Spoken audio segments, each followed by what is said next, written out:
C'était peut-être la plus symbolique des mesures voulues par le président. La taxation exceptionnelle de 75% sur les revenus supérieurs à 1 million d'euros par an vient d'être retoquée par le Conseil constitutionnel. Mais ce n'est pas la seule promesse de campagne de François Hollande mise à mal.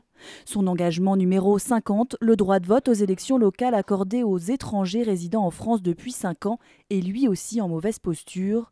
La mesure qui modifierait la Constitution doit être adoptée par le Parlement réuni en congrès. Or, il manquerait pour cela entre 30 et 50 voix. D'autres promesses sont mieux engagées, comme la loi favorisant la réquisition des logements vacants. Un temps retoqué, elle aussi, elle a été adoucie puis revotée avec succès par le Parlement. Les premières réquisitions doivent avoir lieu en mars 2013.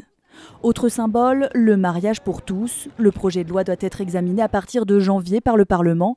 Un vote qui s'avère décisif pour la suite du quinquennat.